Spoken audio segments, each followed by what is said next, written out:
Howdy everybody! I'm about to start a new project. It's a type of compost that is made from only one source. And the source is the tree Gliricidia sepium. But before we do, I have a real surprise for you. We have a new addition to the family. Last night, Kathy had a baby sheep. It's a male and his name is Charlie.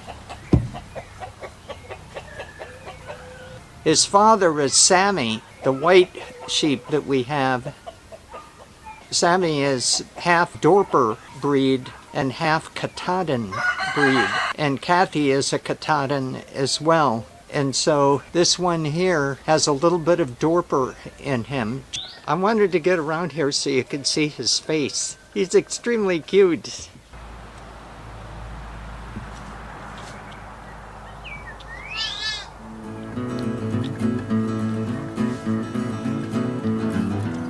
What a beautiful baby.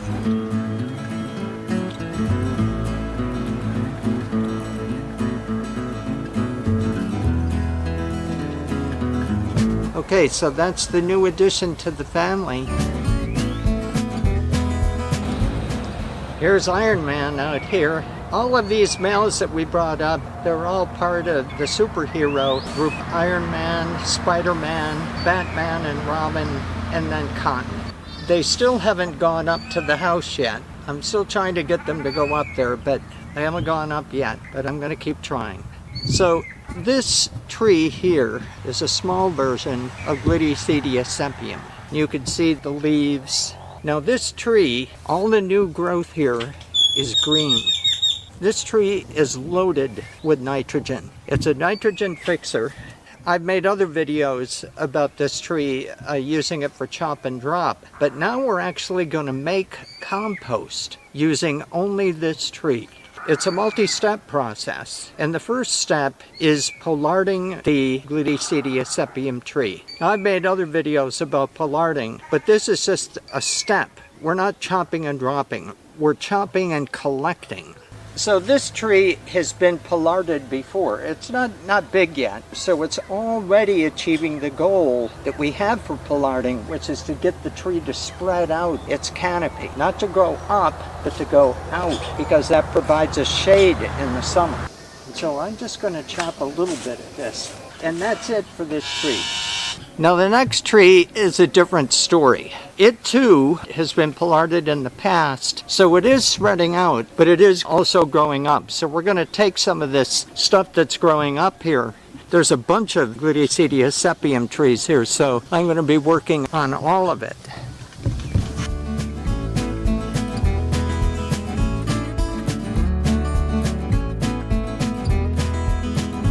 What I've said in previous videos applies here too. We want to have the top of the tree to be right around my height when we pollard.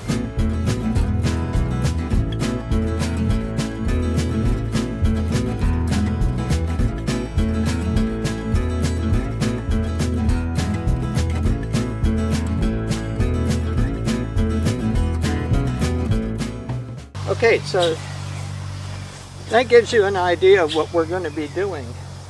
We're going to collect a whole bunch of these branches of Gliricidia sepium. What some of you may know is that to make good compost, you need to have browns and you need to have greens. And you'll notice that we have plenty of green here. The brown actually comes from the branches, the older branches. Now here's an important thing about pollarding that I want to show you. You notice that there's this fork, a division. I could have cut down here, but I didn't because the goal is to increase the biomass on this tree. So I cut up here because now these are going to branch out in several different directions. Here's more of it where I've done it that way, and here's another one way up here. So that's another trick of pollarding. It's not just cutting the tree. All right, so that got us started with step one of our compost process, which is to pollard Gliricidia sepium trees. Now you may be asking the question, couldn't you do this with other nitrogen fixing trees like Leucaena? Sure you can. If you don't have any Gliricidia sepium, but you do have other nitrogen-fixing trees, I haven't tried it, but you should be able to do the same thing. It's also possible that you could do it with just regular trees. It might not work quite as well, but it should work. So that's another option for you. But I have Gliricidia sepium. When I realized that there were some of these trees on our farm that were naturally growing, I went and collected all of the seeds I could and planted them all over the place because I wanted to increase the number of these trees, both so that I could chop and drop them for that benefit, but then I eventually developed this composting trick as well. Okay, now we're ready for step 2. And the step 2 is to chop up all of this material that I have here. And we have a pretty good sized pile of it, and there needs to be enough that it's going to make a pile big enough to make a compost pile. And it's very important that we include all of the branches here, the leaves, everything. Okay, so I'm going to fire up the shredder and get started with it.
Okay, so we finished the shredding. Hi, Oyama.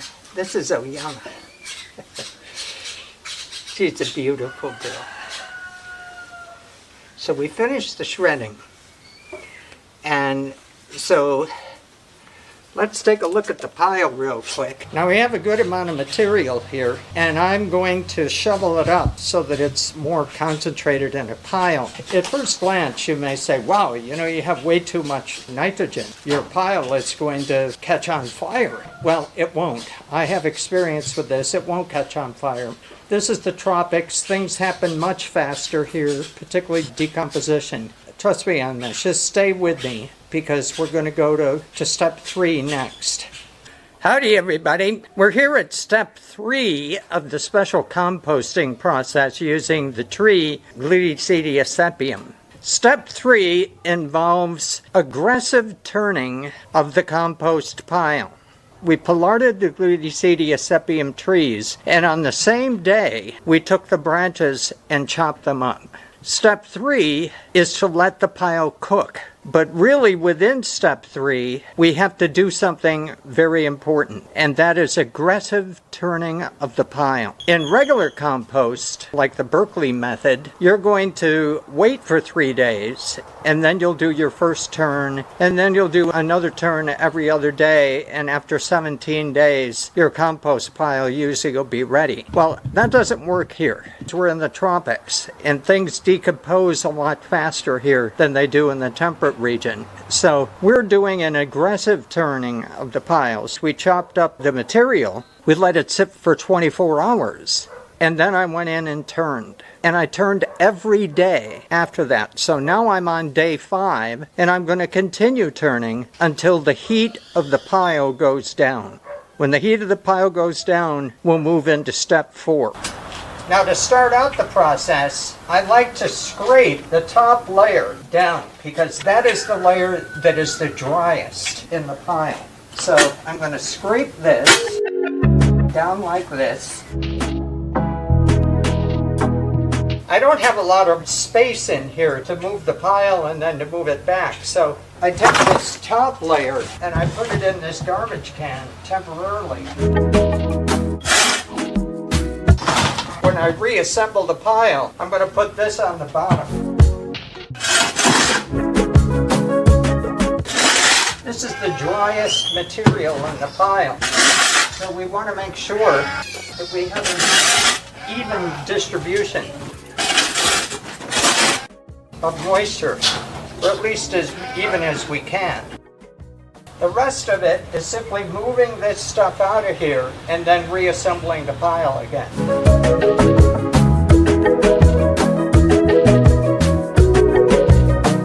I want to check the pile. I just do it by hand. I don't have a compost thermometer. Oh yeah, still hot, still cooking away. This is day 5, so I'm going to keep turning. Probably at least 2 more days.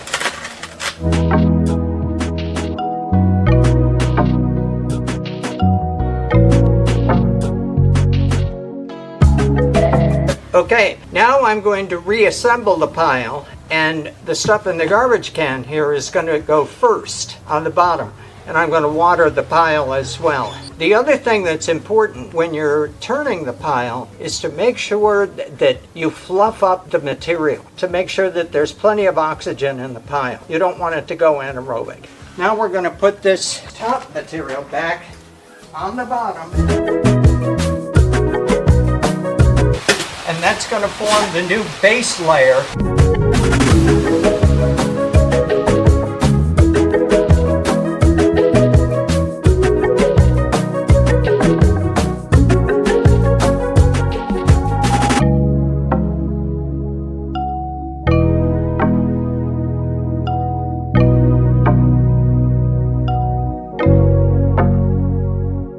So that's it for step 3. We'll still be doing it for a few more days, but when I come back, I'm going to be ready to start step 4. And that's the final step. Okay, now we're here for step 4.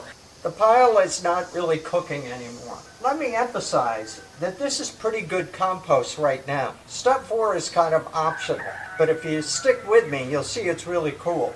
I call this the burrito stage. So we're going to make a burrito out of compost. To do that, I'm going to shovel this up. I'm going to put it all in the garbage can here. And I have some black plastic over here. And when I show it to you, you'll say, wow, that's not in great condition. And you're right, it's not. But that's okay, because we want there to be a few holes in here so that the air can get in. So let's go ahead and get the compost out of it. It's in really good condition. Now you could sift this and get a really good potting mix. You would want to add some sharp sand to it, but we're not going to do that. By the way, it took us 9 days, 9 terms to get to this point.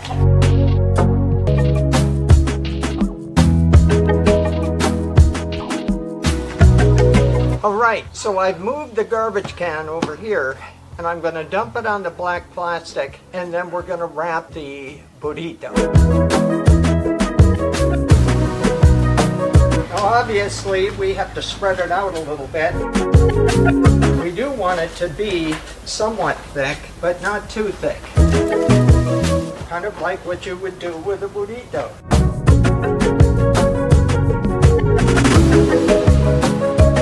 The compost is still moist, but I'm going to give it a little bit more water before I wrap it. Okay, now it's time to wrap the compost.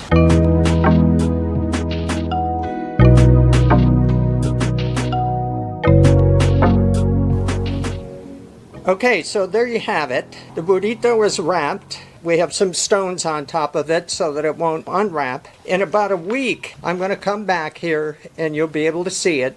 But let me take just a minute to explain why this works. Because you may be thinking and say, wow, this goes against all of the stuff I've heard about making compost. It's too fast. It looks like there's too much nitrogen in the pile. So why did it work?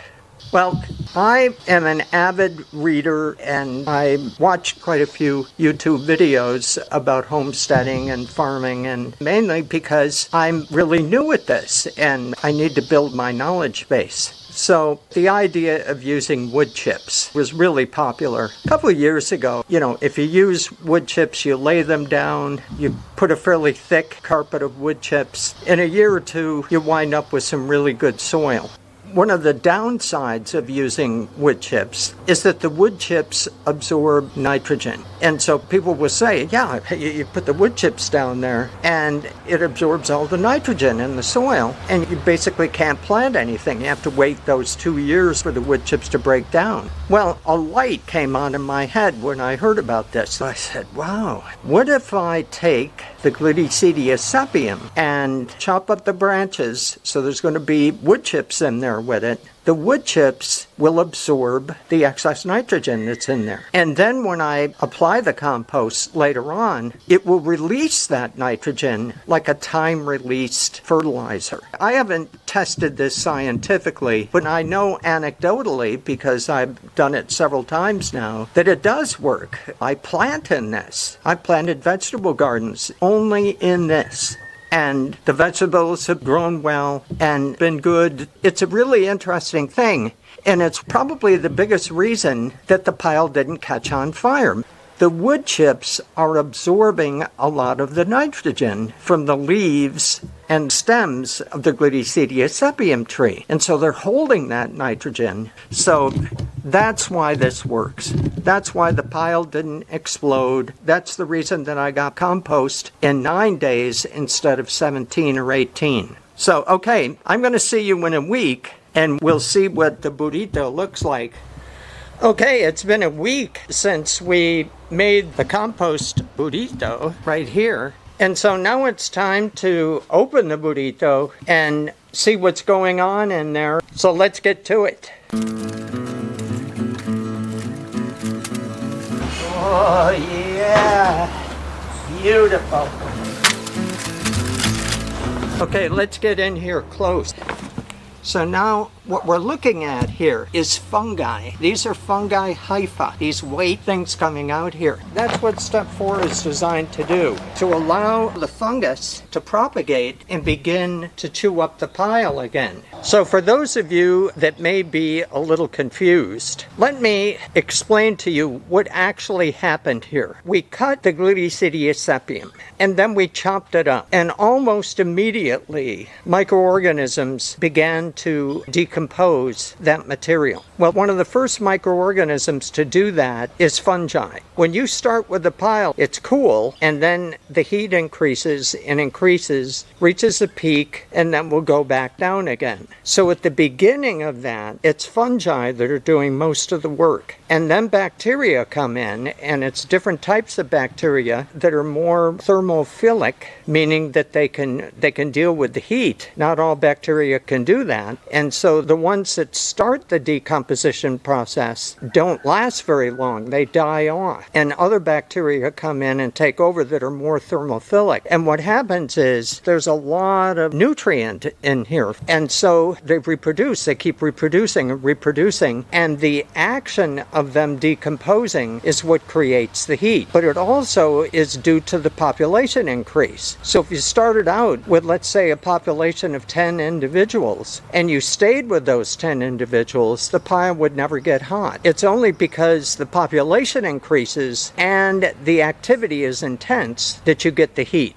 So now we're at the other side where the bacteria are basically through, but there's a whole lot in here for the fungi to go after. So now the fungi are coming back. This is just a week. If I cover this up and we look at it in another week, this whole thing will be covered in white with fungal hyphae. What's important to understand is that if you could see a few fungal hyphae emerging in the pile, that means that inside the pile, the hyphae is all through it. So this is a fungally dominated compost pile, which is a good thing. And if I were to dig through here, I'd find a whole bunch of earthworms in the pile as well. Well, where did they come from? Well, they came in the last week through the holes that are in the plastic. That's why, I said the plastic wasn't in great condition. Well, a lot of those holes were in there on purpose to allow the earthworms to come up. They're attracted because this is a very rich source of food for them. So we have a bunch of earthworms in here creating worm castings in the compost pile as well. So am I going to try to save those earthworms and use them for a vermicomposting operation? No, I don't have to. I'm going to take this compost and put it on our new garden bed with the earthworms in it. So we'll have a very fertile situation in there. So with that, we're finally at the end of the video. And so thank you very much for watching, and I'll see you in the next one.